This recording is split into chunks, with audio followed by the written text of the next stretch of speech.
kepada mereka maharnya sebagai suatu kewajiban. Ibu-ibu, bapak-bapak, para jemaah yang saya muliakan, dengan ayat Allah Subhanahu wa Ta'ala ini secara gambaran umum difahami ya tentang adanya nikah mut'ah. Nikah mut'ah adalah nikah dalam batas waktu tertentu, dengan batas waktu tertentu. Jadi kalau kamu menikahi wanita itu, kamu berikan mahar kepadanya dalam batas waktu tertentu. Masalah nikah mut'ah ini di awal Islam dibolehkan, dalam kurung memang pernah dibolehkan, tapi kemudian dinasahkan, dalam kurung dicabut, hukumnya tidak boleh. Jadi tidak boleh. Para jemaah yang saya muliakan, ya semula memang ya dibolehkan, tapi kemudian dilarang, tidak boleh. Makanya tidak boleh nikah mut'ah, dalam kurung nikah dalam batas waktu tertentu. Ya, yang mengakui adanya nikah mut'ah ini adalah orang-orang Syiah. Sementara orang-orang Sunni, seperti yang dipahami dari gambaran ayat, dari gambaran hadis Nabi SAW, yang namanya nikah mut'ah itu tidak boleh. Wala junaha alaikum fima taradaitum bihi min ba'dil faridah. Tidak ada dosa atas kalian pada segala sesuatu yang kalian saling meridai dengannya sesudah kewajiban itu. Artinya kalau sekiranya ya ada yang diberikan oleh laki-laki itu kepada wanita, atau ada sesuatu yang mereka itu ya saling meridai di antara keduanya, ada mahar, tapi kemudian dia rela melepas mahar itu untuk suaminya, ya enggak jadi masalah. Kalau memang itu sesuatu yang saling meridai di antara kalian. Innallaha kana aliman hakima. Sesungguhnya Allah itu maha mengetahui lagi maha bijaksana. Ibu-ibu, bapak-bapak, para jamaah yang saya muliakan, inilah beberapa poin dari ayat yang kita baca ya dalam kesempatan kajian kita pada sore hari ini. Bagian pertama tentang masalah hukum zina sebelum turunnya ayat di dalam surat An-Nur. Yang kedua masalah taubat, panjang waktunya sampai sebelum sakarat. Yang ketiga masalah ya terkait dengan menikahi wanita yang ditinggal oleh suaminya, sepertinya pihak keluarga yang berkuasa. Keempat adalah masalah mahram, yang tadi saya simpulkan. Mahram itu ada 3 bentuknya. Mahram karena nasab, karena ya hubungan keluarga, keturunan. Yang kedua mahram karena musaharah, karena hubungan perkawinan, seperti mertua dengan menantu, ya seperti itu. Atau ya dengan anak tiri yang ibunya dinikahi oleh seorang laki-laki. Itu yang kedua karena musaharah. Dan yang ketiga adalah karena sesusuan.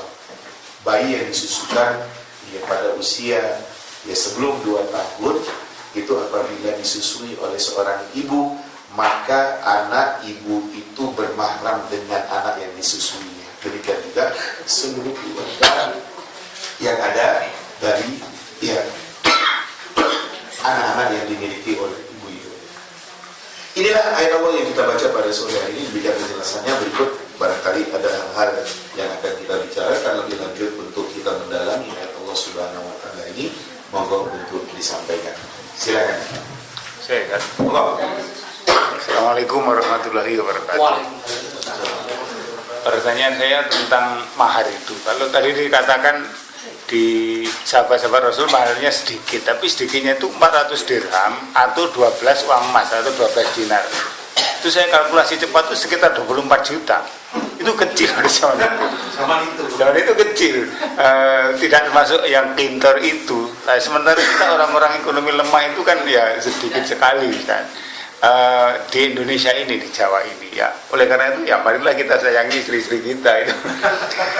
Terkait dengan itu, yang sekarang sedang di negara kita yang sedang ramai di pembicaraan, tersangka korupsi polisi itu kan dari hasil kejahatannya digunakan untuk memberi mahar 13 miliar kepada Putri Solo, kemudian menjadi istrinya. Mahar ini mungkin itu sudah termasuk besar. Mahar ini kan menjadi hak istrinya. Lah karena hasil kejahatan, kemungkinan kan ini disita, dirampas, yang dari bentuk rumah. Lah terus gimana ini? Apakah boleh dirampas karena sudah menjadi hak perempuan itu, atau si orang ini harus mengganti sejumlah itu, atau bagaimana? Ya. Terima kasih Ustaz. Ya, Ibu Bapak yang saya kan yang pertama tadi memang yang namanya mahar itu tidak ada batas maksimal. Kalau memang kedua belah dia orang kaya dan bisa mampu untuk itu, ya silakan. Ya, cuma kalau tidak mampu ya nggak boleh. Kamu kalau nggak bisa menyediakan 1 kilogram emas nikahi anak saya, nggak bisa jadi menantu saya, nggak boleh gitu. Ya, jadi kalau memang dia nggak bisa, jangan dibebani dengan kemampuan yang demikian sangat berat itu, dengan ya permintaan yang sangat berat. Jadi memang seperti itu.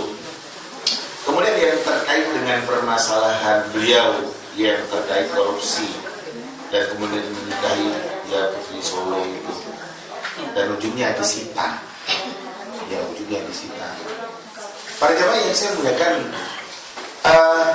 kasus seperti ini, apa yang diberikannya dalam bentuk mahar, sekian jumlahnya, sekian banyaknya, itu ya kalau secara hukum memang adalah milik wanita yang sudah dinikahi itu.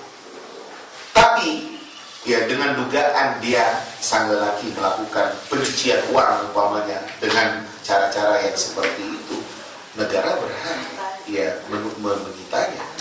Dan kalau umpamanya si wanita itu ya artinya uang tadi diambil dari dia, ya dia bisa menuntut kepada suaminya untuk minta ganti dari hartanya yang lain.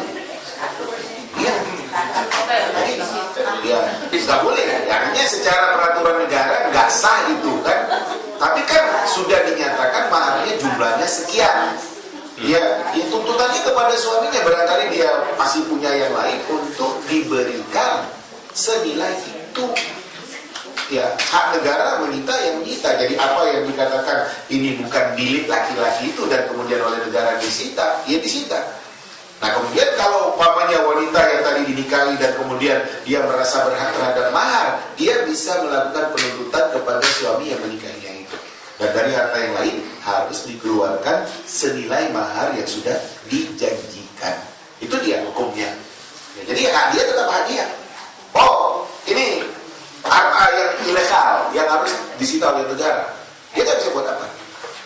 Nah, tapi dia sendiri berhak terhadap nilai itu, dan caranya adalah dia melakukan tuntutan kepada suaminya untuk mengganti apa yang sudah disita oleh pemerintah, apa yang sudah disita oleh negara. Seperti itu. Ya, mahar tetap menjadi milik daripada wanita yang dinikahi. Demikian. Pokok. Apakah ini tidak bertentangan dengan Ustaz? Dengan wanita yang baik adalah wanita yang paling ringan maharnya, dan itu pernah saya baca lagi, sehingga banyak wanita itu tidak begitu menuntut terhadap suami karena dia menilai seperti itu. Itu yang pertama. Yang kedua, karena ini menyinggung nikah mut'ah tadi, ini yang banyak ini terjadi kan nikah siri itu. Nikah siri memang di situ ada wali, ada lengkaplah saksi dan sebagainya. Tetapi proses katakan perceraiannya itu apakah harus melalui peradilan? Nikahnya juga tidak di peradilan. Kemudian andai kata ini si perempuan atau laki-laki nikah lagi, ya nanti siri lagi seperti itu, kayaknya begitu mudah. Terima kasih. Agama yang saya muliakan, agama tidak mempersulit bagi orang yang dia itu memang tidak mampu, semampunya. Ketika ada seseorang wanita yang menyerahkan dirinya kepada Nabi, Nabi tidak tertarik. Ya, Nabi boleh menikahi atau mengambil menjadi istri wanita yang menyerahkan dirinya kepada Nabi. Ketika ada seorang wanita yang menyerahkan dirinya kepada Nabi, Nabi tidak tertarik kepada wanita itu. Melihat Nabi yang tidak berminat, ada seseorang yang minta kepada Rasul, ya Rasulullah, kalau sekiranya Rasul tidak berkenan dengan wanita itu, biarkan saya yang menikahinya. Kata Nabi SAW, kamu punya apa? Saya tak punya apa-apa. Kemudian kata Nabi kepada dia, iltamis walau khataman min hadid. Carilah, dapatkanlah, kendati pun hanya dalam bentuk ya cincin besi. Ya. Tapi laki-laki itu juga mengatakan nggak punya. Kemudian ya Nabi tanya kepada laki-laki itu, kamu punya apa dari ayat-ayat Al-Quran, dari surat-surat Al-Quran? Kemudian dia mengatakan, saya punya surat ini, surat ini, surat ini. Kemudian Nabi SAW mengatakan kepada lelaki itu, angkah tukaha bima ma'aka minal Quran. Kunikahkan kamu dengan perempuan itu dengan apa yang kau miliki dari Al-Quran yang ada. Artinya kau ajarkan Al-Quran itu kepada dia yang menjadi istri kamu, sehingga dia bagus bacaannya atau hafal dan kemudian dia bisa menghafalkannya. Kesimpulannya adalah mahar boleh tidak dalam bentuk materi. Mahar boleh tidak dalam bentuk materi. Jadi seperti itu. Ya, bagi orang-orang yang dikatakan tidak mampu, ya tidak mampu. Makanya ada keringanan. Tapi bagi orang yang mampu, itu tadi yang dikatakan di dalam ayat Allah Subhanahu wa Ta'ala, ya, kamu berikan kepada wanita itu qintar. Qintar itu harta yang sangat banyak sekali. Makanya Khawlah binti Tha'labah ketika mendengar Umar memberikan batasan maksimal dari mahar, dia bilang, ada alasan apa kamu itu mengatakan tidak boleh banyak? Kamu tahu nggak dengan ayat Allah Subhanahu wa Ta'ala yang mengatakan wa ataitum ihdahunna qintaran? Kamu tahu nggak arti qintar itu apa? Katanya kepada Umar bin Khattab, yang Amirul Mukminin ketika itu. Dan Umar sadar. Dan kemudian dia menarik kata-katanya kembali. Dia mengatakan tadi nggak boleh ya mahal, ya sekarang silakan, kalau memang bisa ya silakanlah, nggak apa-apa.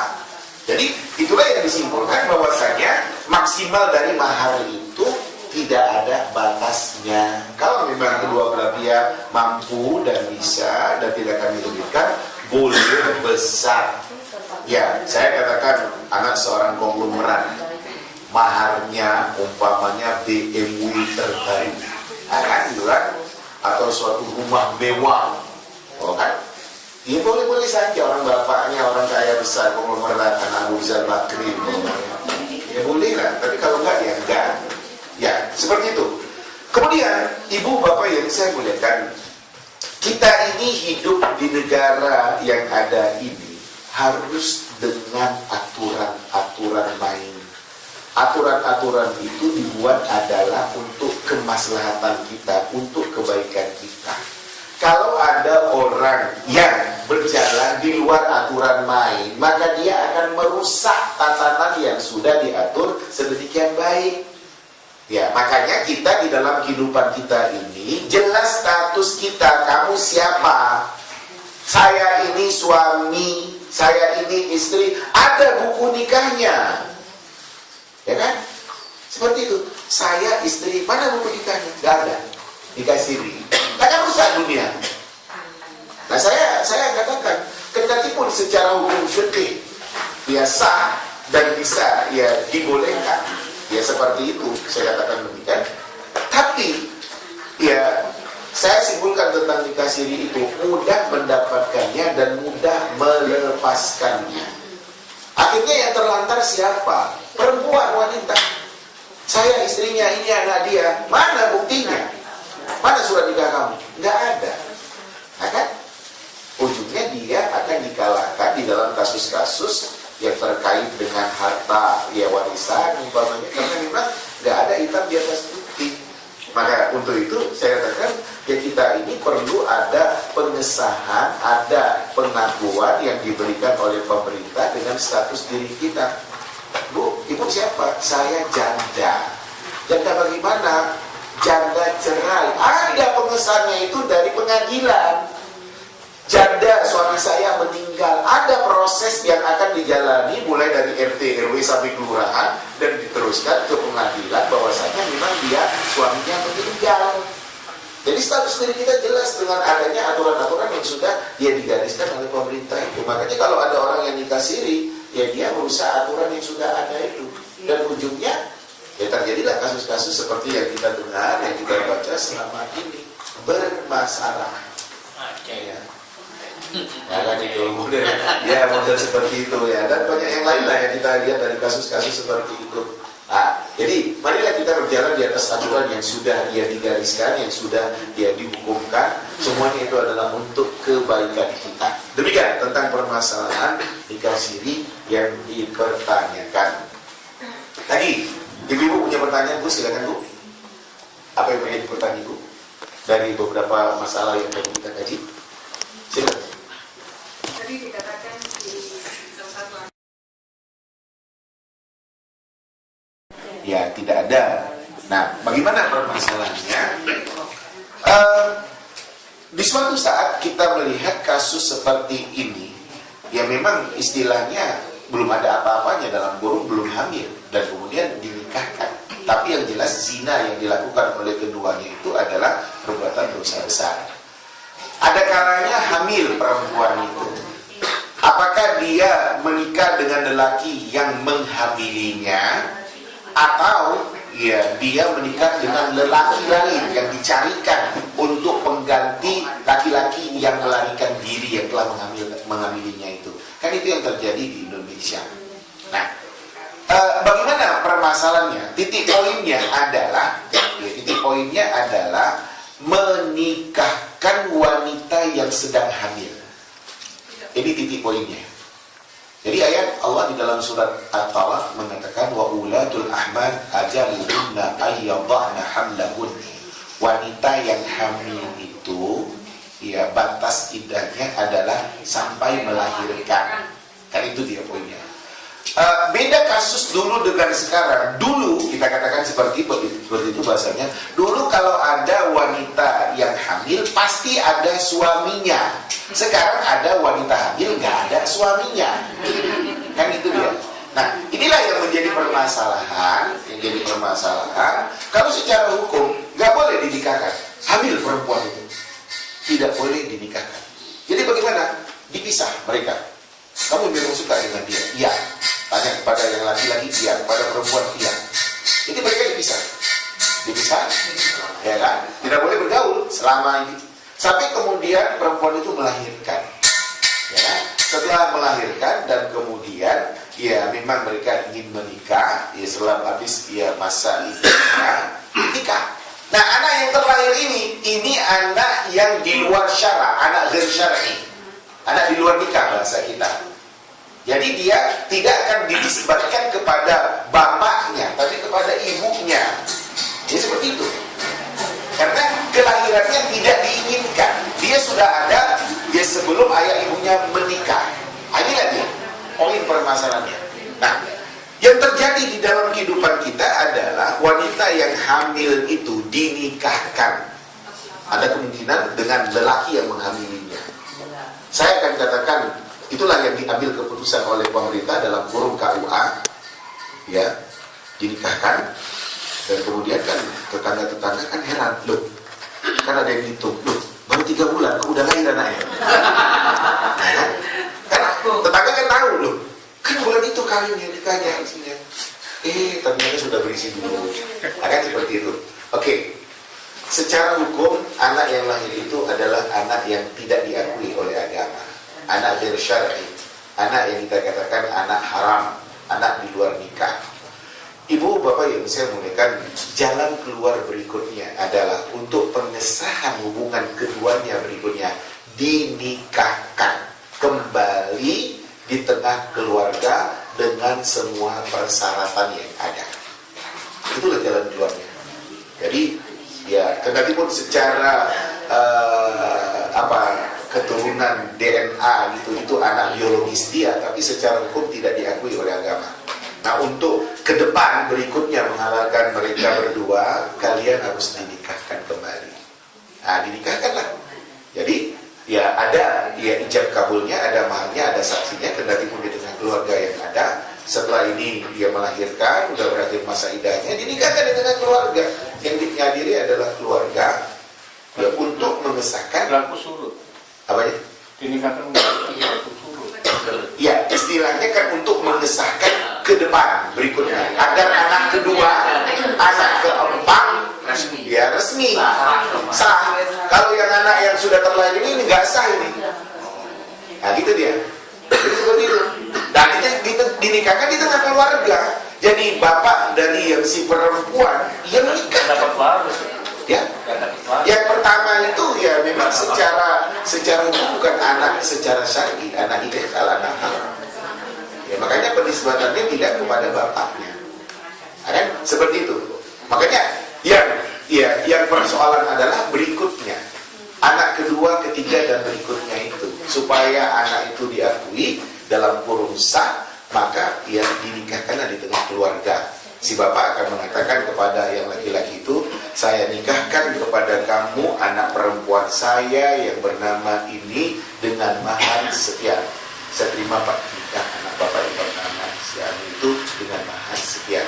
Nah dengan itu mereka sudah disahkan sebagai suami istri ya berikutnya untuk berikutnya. Dan anak yang sudah terlahir ya sudah tidak apa. Tapi anak yang terlahir dari pernikahan berikutnya itu adalah anak yang sah, anak yang dibenarkan. Demikian permasalahan itu. Ini Ustaz, Ya, Bu. ini yang pernah terjadi di daerah saya, Sumatera Barat. Ada seorang wanita gadis hamil beberapa bulan. Kemudian karena orang tua ini malu, dia membujuk ya seorang pemuda untuk menikahi anaknya. Namun pernikahan itu tidak berlanjut lama, habis akad nikah, besoknya udah ditalak lagi, terus gimana? Itu namanya ya nikah ya muhallil dan muhallal. Itu tidak boleh.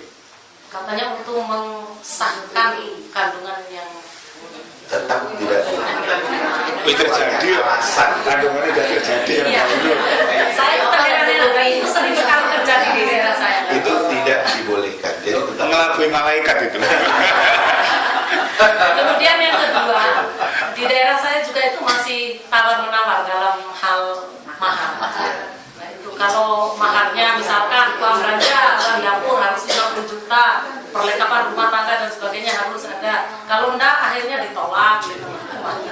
Padahal anak-anak ini sudah saling mencintai. Sudah sering terjadi. ya. Ibu yang saya muliakan, kalau yang disebut mahar adalah utuh. Seperti umpamanya perhiasan. Kita katakan mahar itu kalau secara umum perhiasan emas umpamanya. Kalau yang lain-lain ya terkait dengan perlengkapan persiapan untuk ya pernikahan, pestanya, itu kesepakatan. Dan dalam hal ini agama tidak menyuruh berlebihan, bermewah-mewah. Ya, kalau hadis Nabi mengatakan aulim walau bisya, lakukan walimah itu kendati pun dengan 1 ekor kambing. Berapalah harga 1 ekor kambing? Dalam kurung seperti umpamanya ngundang tetangga dekat bahwasanya anak kami memang sudah kami nikahkan. Jadi nggak perlu dengan mewah-mewah seperti itu. Ya, jadi yang model-model seperti itu tidak bisa dibenarkan. Kalau memang nggak mampu, bagaimana? Ya, jadi kalau nggak jadi ya kan itu kan tidak dibenarkan.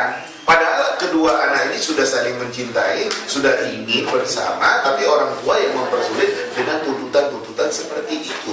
Itu tidak bisa dibenarkan. Makanya tadi saya katakan, kalau akan melakukan walimah, hadis Nabi menyatakan aulim walau bisya, lakukan walimah kendati pun hanya dengan seekor kambing. Nah, artinya kalau secara kehidupan kita mengundang tetangga kiri kanan, bahwasanya saya memang nikahkan anak gadis saya. Nggak ada pesta besar-besaran, nggak ada mengundang 1 RT 1 RW, nggak ada. Tetangga kiri kanan buka belakang itu aja. Kira-kira seperti itu, supaya mereka itu bisa hidup bersama. Jadi apa yang dikatakan tuntutan adat harus siapkan ini, itu tidak bisa dibenarkan. Jadi ringankanlah, itulah bahasa tadi. Sudahlah kalau memang nggak punya, ya ringankan. Sehingga yang jelas mereka itu dinikahkan dalam kurung sah sebagai suami istri untuk mereka hidup berikutnya. Seperti itu, ya permasalahan yang ibu kemukakan. Lagi masih ada? Ya, Bu. Untuk mahar itu anaknya sendiri yang mau nikah atau orang tuanya yang mendorong? Bu, yang punya hak minta mahar adalah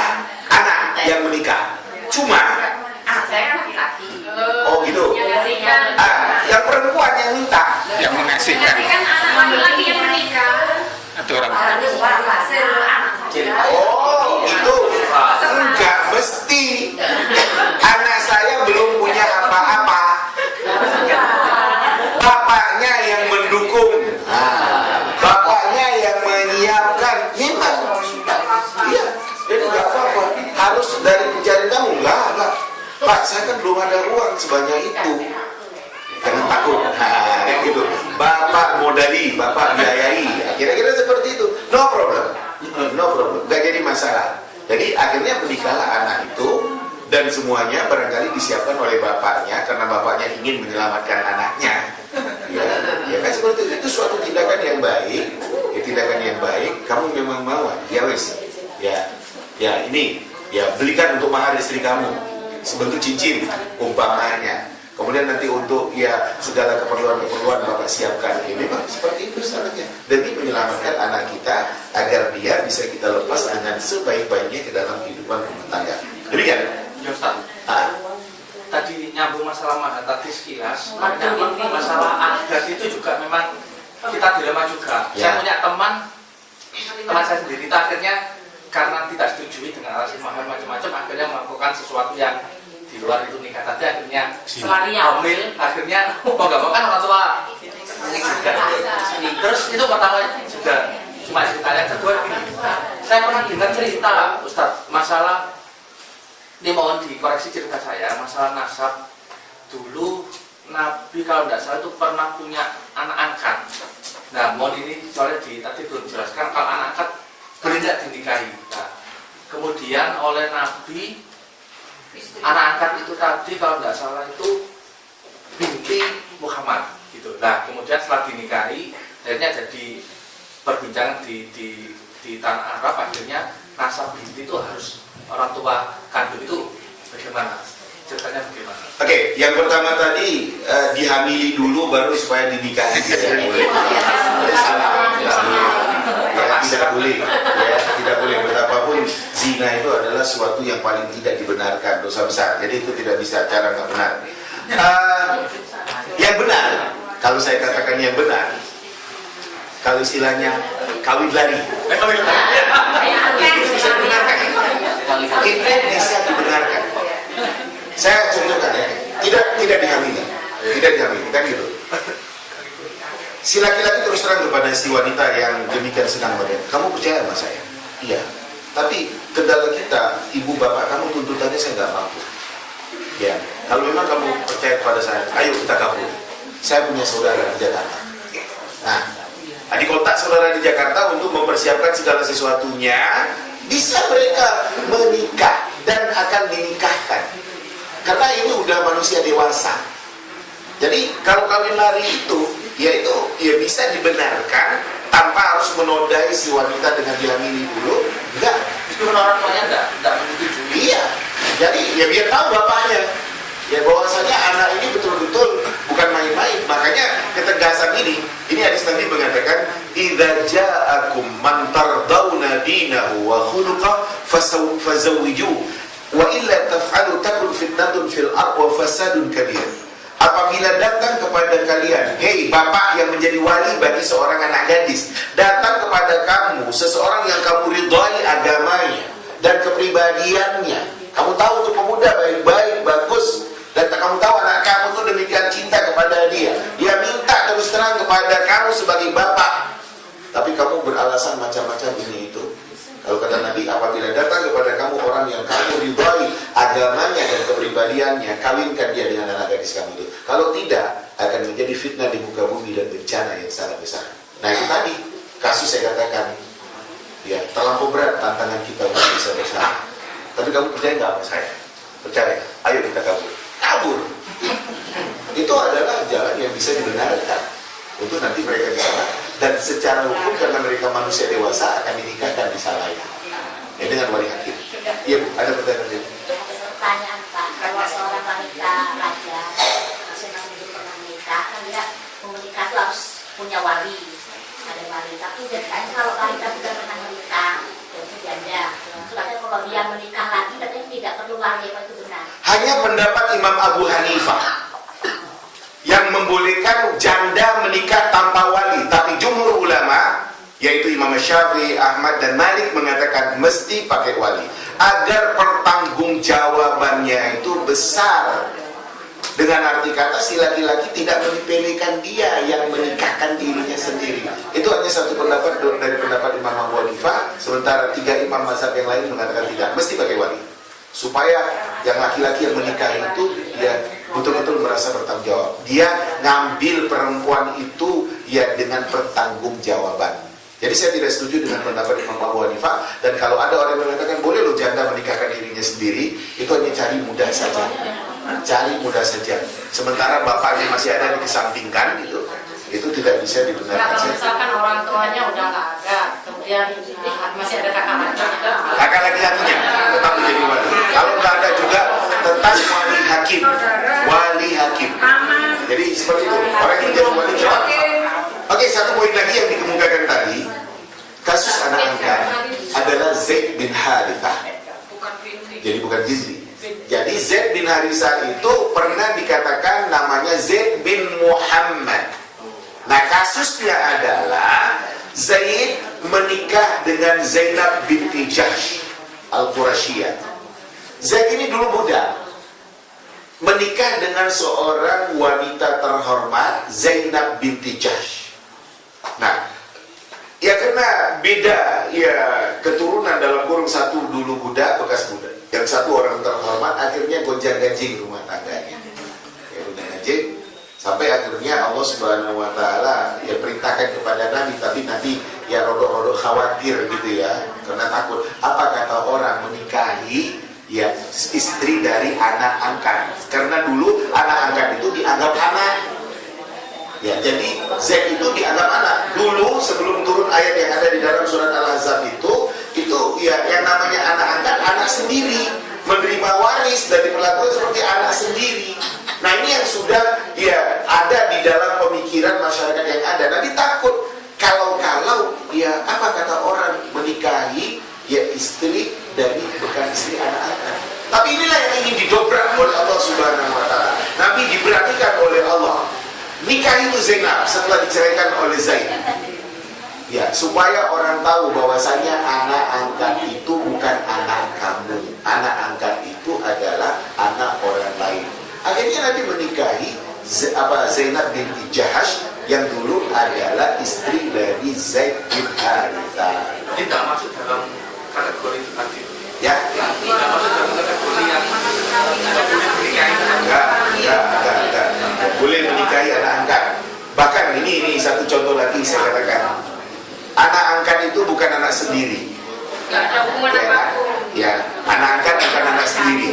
Kan yang terjadi dalam kehidupan masyarakat kita, pasangan suami istri sekian lama menikah belum punya anak, kemudian ngambil anak orang untuk pancingan katanya, ya kan? Ngambil anak orang perempuan. Nah, kemudian setelah dia itu si ibu ini hamil, kan hamil, lahir anak laki-laki, besarlah anak laki-laki dan anak angkat yang perempuan ini. Akhirnya tahu, Bu, itu kakak itu ya bukan anak ibu, bukan. Aku sudah bawa dia. Boleh lo nikah? Boleh. Ya, bukan anak ibu. Asal tidak sesusuan tadi. Asal tidak sesusuan. Kalau sesusuan ya.